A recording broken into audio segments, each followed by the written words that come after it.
Listen, please, don't call off our wedding.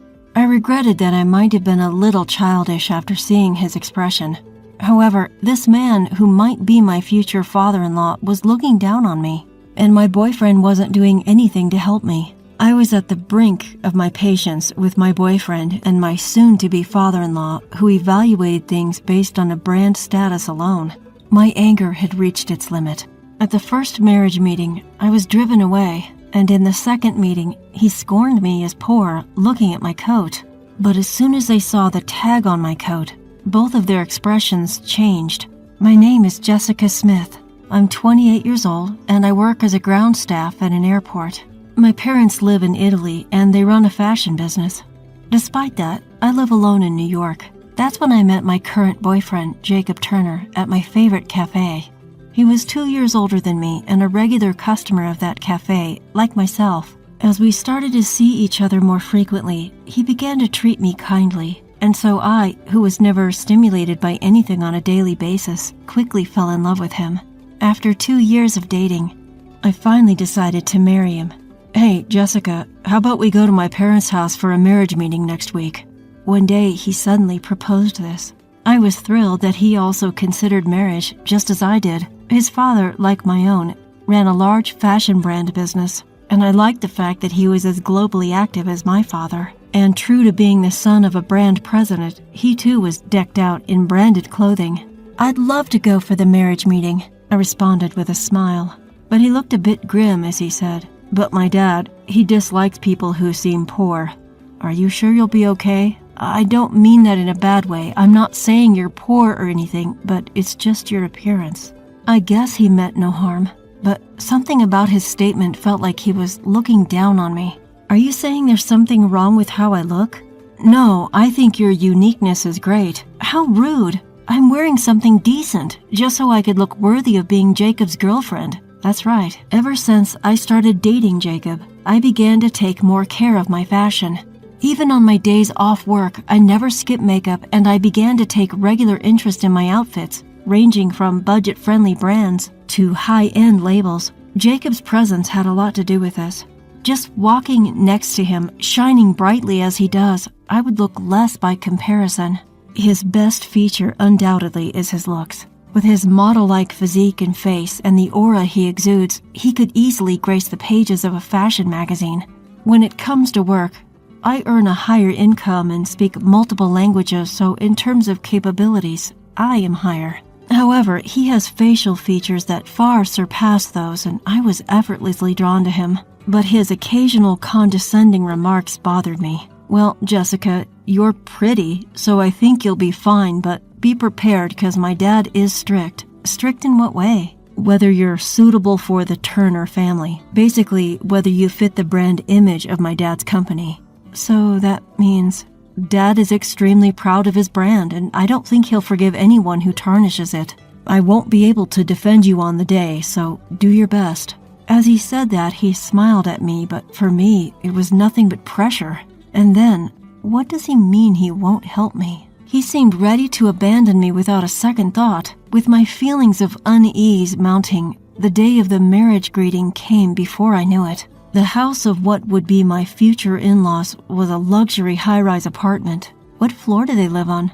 The top floor. He responded nonchalantly, but from my perspective, I was shocked enough to lose my footing. No surprise there. Upon researching, it was a super luxury apartment with a monthly rent of $7,000. The apartment was a 4-bedroom, spacious living room and kitchen layout. It was just a 2-minute walk to the station, and although the rent was high, the convenience was also high. Anxious, I found myself mumbling, I wonder if I'll be okay. Then he, with a slightly stiff face, said, I don't know. It seemed that his father's approval was more important to him than his own girlfriend. I wonder if it's going to be okay in a pinch. Holding on to a sliver of unease, I got on the elevator with him. When we arrived at his place, his mother was there to greet us. Seeing her, I could tell from the way she carried herself and the expensive items she wore that the Turners were a special family. My parents also run a business, so I knew right away that everything she was wearing was high-end. Welcome. Her tone quite cold. It was as if she wasn't interested in me at all. I was led to the living room where his father was already seated and waiting. "Jacob, is this the woman you want to marry?" "Yes, her name is Jessica. She's 2 years younger than me and works as a ground crew member at the airport." After he finished introducing me, I gave a slight nod in acknowledgement. Just as I was about to introduce myself, father-in-law asked a question that caused me to frown. "Jessica, how much did your entire outfit cost?" The coat is from the Gap and the skirt is from Zara, so in total, it's probably around $300 or so." Upon hearing my response, father-in-law sighed heavily and began to berate Jacob. "Jacob, you brought this cheap-looking woman here? Are you trying to disgrace our family name?" I'm sorry, Dad." I was shocked. Not only had father-in-law just insulted me by calling me cheap, but Jacob, rather than defending me, was desperately apologizing. It was then that I realized I couldn't marry him. "That's enough. We're done here. You know I'm the CEO of a luxury brand. I can't tolerate a woman with such cheap taste," father-in-law declared, dismissing me entirely, and Jacob just stood there looking dumbfounded. Our engagement was off and we started our way back home. Walking side by side, Jacob began to grumble. "Didn't I tell you, don't dress according to your taste? Because of you, I was embarrassed in front of my parents." "What? Why can't I even choose my own clothes? When we get married, you are not going to tell me to wear clothes only from your dad's brand, are you?" Overcome with anger at father-in-law's attitude and Jacob's lack of support, my tone became harsh. Then, as if echoing my sentiments, Jacob started to get emotional too. "Yes, that's right. If you dress in his clothes, you'll shine. Please, just listen to me for once. Because of you doing whatever you want, even our marriage is in danger." "Then let's call off the marriage," I sharply retorted to his words. Jacob froze in his tracks, surprised by my firm response. With a tense face, he stuttered, "You're joking, right?" To which I replied, "I'm serious." Just like that, all his previous confidence evaporated, and he started to repeatedly apologize, begging, "Please, anything but calling off the wedding." Seeing his plea made me wonder if I had been a bit too harsh. So for now, I decided to observe the situation a little longer. We arranged to revisit the marriage greeting a week later, and if it didn't go well, the father-in-law threatened to break off the engagement. My thoughts aligned with his. "Hey, what about this outfit for a meeting with my parents?" Jacob seemed quite affected by the initial blow from the first meeting. His main concern seemed to be not upsetting his father. Clearly, his father's opinion was more significant than our impending marriage. That's why he was able to confidently suggest the same brand of clothing his father wears. "I'll choose what I wear. If you're going to interfere, let's break up right here and now." Seeing his behavior, my desire to marry him was slowly fading. So as a secret weapon, I decided to call my dad. I told him everything that had happened. Fast forward to the day of the second marriage meeting. Jacob seemed nervous from the morning. As for me, I was calm. However, one difference was my outfit. The clothing I was wearing was all made in Italy, something I had requested from my dad. He runs a brand overseas and also sells it in the US. Sensing the situation was not good, my dad had someone from his American branch deliver the clothes. Since Jacob was at work when it arrived, he had no idea about it. Looking at my new coat, he had a puzzled expression but didn't say anything due to the lack of time before our scheduled meeting. On the way to his parents' house, he pleaded with me, "Please, let's just make this meeting successful, okay? You want to marry me, don't you?" The look on his face implied that I should feel honored to have the opportunity to marry him. But inside, I wasn't excited about getting married anymore. The distrust had grown too much because of everything that had happened. I hid this from him by putting on a false smile. "I'll do my best." When we arrived at his parents' house, his father came to greet us this time. Apparently, my mother-in-law was out. As soon as we stepped into the house, my father-in-law started speaking. Hey, Jacob, what's the meaning of this? Didn't you promise to dress her in my brand?" His pride in his brand was much greater than I'd imagined. He once told me that even a pair of socks from his brand cost more than $200. "I'm sorry, Dad. Jessica insisted on choosing her outfit." Then my father-in-law let out a sigh and said, Ah, Jessica, could you please not destroy our family brand image? I mean, wearing such a cheap-looking coat. He examined my new coat closely as he spoke. That's a knockoff, isn't it? At first glance, it looks like a Louis Vuitton, but it's not. He took out his phone and started searching for something. I guess he was probably checking the price. I found it. There's a knockoff that looks just like your coat, and it's cheap too. Even if you don't wear our brand, there must be something a little better than that. My father-in-law began ruthlessly picking apart my appearance. His behavior was outrageous, and it was clear that this was no longer about a meet and greet for our marriage. Jacob remained tense in front of his father and did nothing to defend me. Well, sit down and get that $60 coat off. You look poor. He smirked as he spoke. Apparently, there was a similar product to my coat priced at $60. In reality, it's missing 3 zeros. At this point, I'd reached the end of my patience. I'm sorry, may I borrow a hanger? I tried to reach for a hanger nearby. Then my father-in-law said, for a cheap coat like that, a hanger is too good. There's a basket over there. Use that. Jacob, get it for her. He then ordered Jacob to hand me a laundry basket. He was behaving just like his father's puppet. He wouldn't say anything even though we made eye contact. However, he froze when he saw the label peeking out from my coat, which I had reluctantly placed in the basket. Dad, this coat's label, it says Prada. What? What? Both of them looked shocked. My future father-in-law, who had cavalierly labeled my coat as cheap, changed his expression as soon as he saw the tag. Oh, Jessica, why didn't you tell us earlier? You're wearing something quite impressive, father-in-law said, trying to force a smile on his face. I gave him a cold stare back, and then I spoke. About that marriage thing, let's call it off, please. They both looked surprised. What do you mean, Jessica? It's only natural, even if he's your own father, if you can't stand up for your future wife when she's being bullied, I wouldn't want to welcome you as my husband. But this is what? When I asked back, he looked down and stayed silent, not knowing what to say. Also, father-in-law, this coat is from a brand my father runs, and when I said Prada, this is a collaboration piece with Prada, and my father led the project. There are only 5 of these made in the world, and it costs $60,000. $60,000? Father-in-law reacted as if he had been struck by lightning. I later learned that the most expensive coat from father-in-law's brand costs around $12,000. Although that's quite high-end in general, it's not even close to mine. So, big brand CEOs judge people by their appearance, huh? Father-in-law was at a loss for words. To the two of them, I continued. And Jacob, don't you think you were getting a little too full of yourself just because you're the son of a CEO? Sure, you look good and you wear nice things, but what's inside doesn't match up. What are you saying? Jacob tried to argue back, but from my perspective, him getting angry was ridiculous. So you can justify it? You left me alone to take all the bullying and even pressured me to succeed the second time around. How would you feel if our roles were reversed? Well, I don't want to be hurt any more than I already have, just so you can save your pride, I said to him sternly. At that, he became quite subdued and just said, I'm sorry.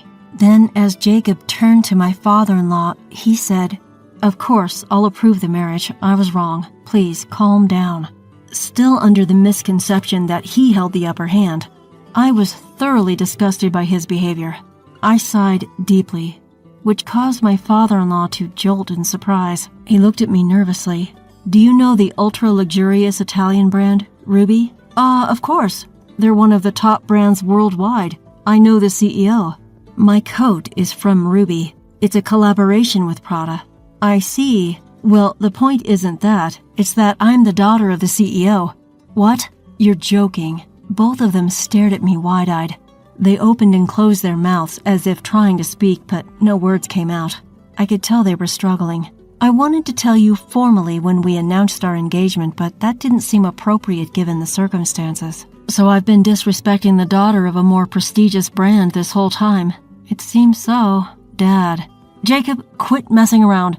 How did you not know this beforehand? Thanks to you, we've made fools of ourselves. Feeling cornered, my father-in-law began to blame his son. While it might have seemed like he was just shifting blame, it was apparently a serious issue for the two of them. I didn't know, okay? All I was told was that she was just a regular ground staff. My boyfriend seemed quite afraid of his father. His voice shook and he appeared terrified. Then my father-in-law suddenly changed his attitude towards me. I'm so sorry about my son. Now, let me make some tea for you," father-in-law said with a forced smile that I found incredibly repulsive. "Do you always act like this, father-in-law? Judging people by their appearance and flipping your attitude when you find out their high status? Can't you judge people by anything more than their looks?" What did you say?" By this point, I'd completely given up on the idea of marrying, so I decided to say everything that was on my mind, which made my tone quite firm. As a result, the tone becomes a little stronger. When I told my father about what happened, he mentioned that he's considering acquiring your company. What? He's going to buy out my company? Yes. He said that someone who can only judge people by their fashion brand isn't fit to be the president of a major brand.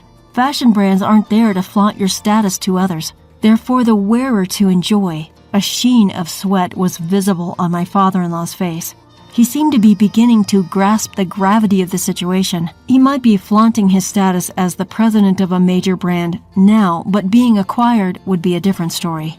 "Dad, if we're acquired now, we're screwed, right? We don't have the funds to resist, do we?" Jacob asked his father with a voice full of disappointment. It seemed he had some knowledge of the company's financial situation. As I found out later, my father-in-law's company was barely managing to stay profitable, and their situation was always precarious. One significant bump, and they could easily plummet into the red. That bump seemed to have come in the form of an acquisition. My father always follows through when he says he will, and he raised me to do the same, so as I've already said, I won't be marrying. "Jessica, I'm sorry," Jacob said with tears in his eyes. I barely gave him a glance. I'd never thought that the man I once thought was cool could make such a pathetic face. And my father-in-law, "Jessica, I'm really sorry. Could you please reconsider the acquisition?" he begged. It's not like I had the final say, but my father-in-law was groveling to me, who he had been looking down on just moments ago. His misplaced pride disgusted me, and I simply said, "That's up to my father." When all hope was lost, my father-in-law turned pale and fell to his knees, ignoring the two despairing men. I left my father-in-law's house. After that day, I lost all contact with Jacob. When I reported back to my father, he informed me that the acquisition was already underway. My father has always been a gentle and kind man who treats everyone equally. But when my father, always a calm man, found out that his little girl had been hurt, he became a different person. Apparently, he had always had his eye on the acquisition of my ex-father-in-law's company, just waiting for the right time. Yet the moment he learned that the man who looked down on me for being poor was the CEO of the company he was considering acquiring, his decision was made. All doubt had vanished, he said. In the acquisition, my father promised to secure the conditions of all employees, except for the CEO. This meant that my ex-father-in-law's fate was entirely in my father's hands. As for what happened to those two afterwards, I have no idea. However, I felt a sense of relief when I saw the breaking news on the TV reporting that Ruby Corp, a big American fashion brand, had acquired a leading fashion brand. The news was interviewing my ex-father-in-law during the acquisition. He looked utterly worn out, the spark gone from his eyes. My ex-father-in-law and ex-boyfriend, who both prioritized status above all else in marriage, likely unable to appreciate a person's inner value. I strongly believe that a CEO should be like my father, someone who doesn't judge solely by appearances but carefully evaluates the personality. I learned a deep lesson this time around, one that applies not only to branded goods but to all things in life. My name is Susan. I have a husband, Mark, who has a younger sister that he absolutely adores. Perhaps because of the age gap and the fact that she was weak when she was little, my husband has always doted on his little sister. It seems that my parents-in-law also wanted to be a cute girl, and she grew up splendidly selfish, and when I got married, it was rough. She made quite a scene during our wedding, wanting to wear a dress herself and insisting she should be the one to cut the cake with my husband. She even tried to convince our parents to cancel the wedding. Despite all this, I was young and thought it would all be okay as long as she wasn't nearby, so I went ahead with the marriage. In hindsight, perhaps I should have reconsidered. I'm just coming over to hang out. Let me stay the night. Tomorrow, you will show me the sights. Sightseeing? But she lives in the next city over, doesn't she? Besides, both you and I have work tomorrow, and we haven't prepared for an overnight guest. It's no big deal. I'll take a day off and take her around. Indeed, he'd even take time off work, just for her. Even after our marriage, my husband's doting on his sister didn't stop. Every weekend she would come over, eat lunch and dinner with us, and then stay the night. One time, she found the estimate I had hidden for a trip and said, "You're going on a trip, big bro? I want to come too." And he just said, "Well, can't be helped. I'll pay for it." So she ended up coming on our trip too, which of course made me very angry. It caused a huge fight after she left. "I can't believe you! That estimate was for our honeymoon. But you shouldn't have left it somewhere she could find it. And how is it inside the shelf of my private desk an easy-to-find place?" "Well, she found it, so there's nothing we can do about it now." "We're canceling the trip then." "But you were so excited about it." "Well, now I'm not." "She's going to be so upset." "Fine, why don't you two go then? The estimate covers 2 people anyway." "You're right, we'll do that." And he really did go on the trip with just his sister, and he paid for all of it. This was the only time I thought about divorcing, but I didn't think about divorce because I thought I couldn't do it unless there was something bigger. When they came back from the trip, she said, "That was fun. Here's the laundry, Susan. Why do I have to wash your clothes? You're the sister-in-law, right? So you wash them." I don't know what she means by so, but that's just how it is. This is the state of affairs for everything. "I wish you would say something, dear." "No, Amanda's weak. She couldn't handle it." If she's so weak that she can't handle household chores, I don't think she should be traveling. When I said that sarcastically, my husband replied, "Well, you should have come with us then, right? It's your fault for being stubborn and not coming." Suddenly, I was the one being blamed. It's normal for a newlywed couple not to want the sister-in-law tagging along on their honeymoon, but to these two, it seemed I was the odd one out for not wanting to join their super fun trip. Indeed, you missed out. They joyously talked about their adventure, leaving me out. My sister-in-law, Amanda, was always hanging around my husband, and after several years of our marriage, she finally got married herself. Amanda's husband lived far away, so we were pleased about the upcoming marriage because it would create some distance between us. After Amanda got married, the visits she used to make suddenly disappeared, and we were having the first peaceful time since our marriage. Then, Amanda had a baby girl. We, my husband and I, celebrated the birth, and it seemed like we were finally able to have a normal relationship with our in-laws. But then, my husband brought Amanda and our niece home.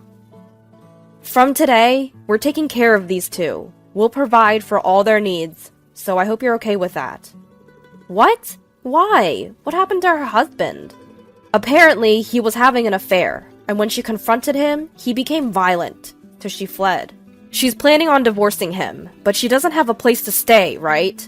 We have spare rooms, so I thought it's a good idea." "This is temporary, right?" "Of course not. It's for good. Amanda never worked a day in her life. We can support her." I was getting dizzy. I knew he adored his sister, but I didn't expect this. What does Amanda think about this? "I can't work because of my health, and I've been a stay-at-home mom, so I can't live any differently." "So you don't plan on leaving? You want to abandon a single mother? Besides, you don't have any children. Consider this a trial run." I burst out laughing. Until now, I had thought that divorce would not be possible without a lot of trouble. But the moment I realized that this was a lot of trouble, I thought that I could get a divorce, and laughter welled up. What's so funny? You're creeping me out. Have you lost your mind? Maybe I have. Well, that's how it is, so deal with it. Alright, you two can use my room. Seeing my apparent agreement, my husband smiled in relief, but I added, alright, so I'm getting a divorce. He looked shocked. What? That way, you'll have an extra room, and you can take care of Amanda and her daughter all you want. Yes, if I divorce, my room will become available, and my sister-in-law can continue to be a housewife as she has been doing so far. I can find someone else to do the housework. It's no different from supporting me. All I'm doing is divorcing and moving out of the house. What? Then who's going to do the housework? Amanda, you're a housewife, right? How about you do it? That's what being a housewife is about, right? Why should I? I didn't ask for this. Well, neither did I. So we're in the same boat, aren't we? Saying this, I returned to my room and began to pack my belongings. You're telling me I have to support us alone? Of course. Did you claim you could support us knowing you couldn't? Faced with this, my husband's face became tight. Seems like that's true, huh? But I won't have anything to do with it anymore. We can discuss the rest later. Saying this, I left the house in the middle of the night. I got a hotel and contacted my parents. My parents were shocked at the unexpected call in the middle of the night, but they understood when I explained the situation, telling me I could return home tomorrow. Calls kept coming in from my husband and my sister-in-law on my cell phone, but it was too noisy, so I turned off the phone and went to sleep. When I woke up in the morning, there were a mountain of voicemail and emails. The general content was, I'm sorry for the sudden change. I'm waiting for your call. Sorry for the sudden request, but I have nowhere to go as I've also run away. Please come back. Please listen to what I have to say. Alongside these pleas were messages like, stop sulking and come back. I won't be responsible for your belongings. You're my brother's wife, so you better not defy me. Come back soon and make dinner, okay? Threatening emails like this, and even some with violent language, had come in. I copied all of them and got them printed out at a convenience store on the way back to my parents' house. When I arrived at my parents' house, they greeted me, saying, why did you put up with this for so long? You should have come back sooner. Absolutely. You are going to divorce him, right? They were even angrier than I was. I had been worried about being scolded or being told that divorcing over something like this was an overreaction. But my anxiety and tension were released and I broke down, crying. I explained everything that had happened. How I had reached my breaking point when my husband brought home my sister-in-law and niece. They suggested that I should first contact my in-laws. After all, since I had left, I had not heard anything from my in-laws. It made me wonder, why hadn't my doting sister-in-law returned to her parents' house, despite being cheated on? I decided to ask. When I went to visit my parents-in-law, it seemed that my sister-in-law's husband, Christopher, was also there. I explained that my sister-in-law and niece were currently living with my husband, that I had rejected this, and ran away to my parents' house. I see. So Amanda said that. Is that not true? I didn't expect Christopher to do such a thing, though. The one having an affair is Amanda. We even have evidence. I see. I understood after hearing from my sister-in-law's husband. She wouldn't be able to go to her parents-in-law's house then. I understand we have spoiled her, but I didn't expect it to go this far. I'm really sorry for causing trouble to Susan, too. Then it occurred to me. I wondered if my husband knew the truth and was hiding it. Actually, I think my husband knew and brought her home on purpose. I believe so. Amanda often said she was going to visit your husband on the days she was cheating, and we received photos of them dining together. But since you weren't in the photos, we grew suspicious and found out she was having an affair. It seems my sister-in-law used my husband as an alibi. With that in mind, I decided to draw out the two who seemed to still be hiding from my in-laws. I sent a single email to my husband. After thinking it over, I feel sorry for Amanda who was cheated on, and I think I should hear her out one more time. I'll come home tonight, so please wait for me. Deciding just to send that, I plan to go to my house at night, bringing my sister-in-law's husband and my in-laws. I had my sister-in-law's husband wait at the front door and rang the bell. When I rang the bell, I could hear the sound of someone rushing to the front door. As I opened the front door and said, "I'm home," both my sister-in-law and husband came out. "You're late. Are you going to make dinner?" "I'm hungry." "Finally, you're back."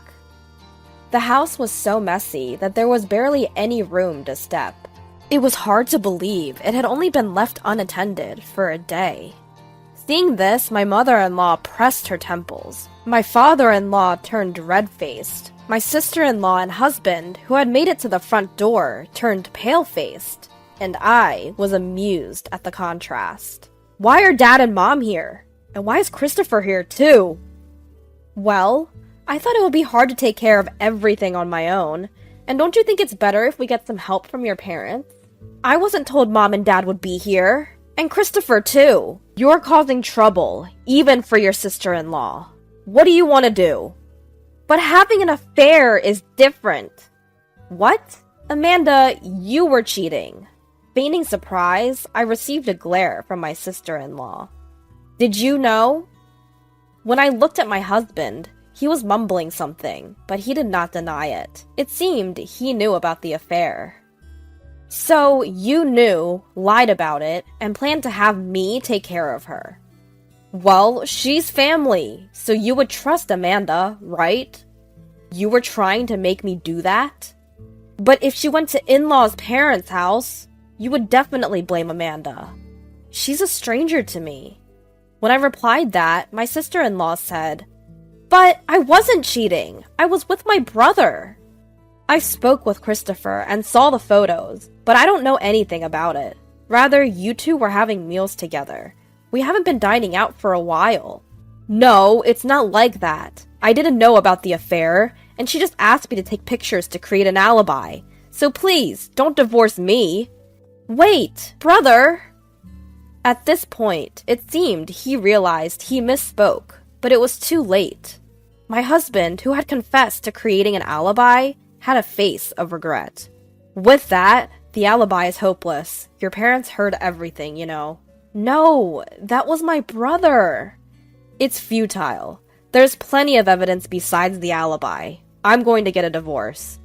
"No way." The husband of the sister-in-law pulled out documents from the bag he had. Out they came, plenty of evidence stuffed full into a brown envelope. Then he took out an IC recorder, which seemed to have recorded our current conversation. It seems it also recorded the fact that my husband was aiding in the fabrication of an alibi. "I'll be asking for a divorce too." "No, there's no need for a divorce." "Why do you think I could live with a person who knew about the affair and covered for it? Even if such a person exists, I can't. Let's get divorced." "No, no way." The mother-in-law broke down crying pathetically. The father-in-law was about to hit someone, but he was desperately holding back, and his clenched fists were trembling. Then they turned to me and bowed their heads, saying, "We will strictly supervise this child. We will take care of Sarah until everything is over. Susan, we are sorry for the trouble." The sister-in-law, whose alibi had collapsed, was disheartened and kneeled down, and my husband, who seemed to have given up, stood frozen on the spot. After that, the sister-in-law and her husband divorced. My husband and I also divorced. When we divorced, the IC recorder borrowed from the sister-in-law's husband was submitted. I received a small alimony, and my short married life came to an end.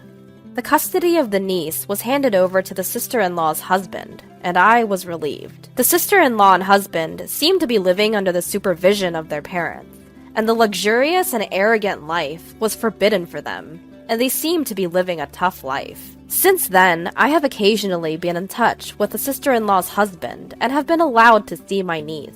Thank you for that time. The sister-in-law's husband bowed his head. No, I didn't do anything special. I waved my hand back and forth to deny it, but the sister-in-law's husband shook his head and said, "Actually, I was worried about whether I could get custody of my daughter.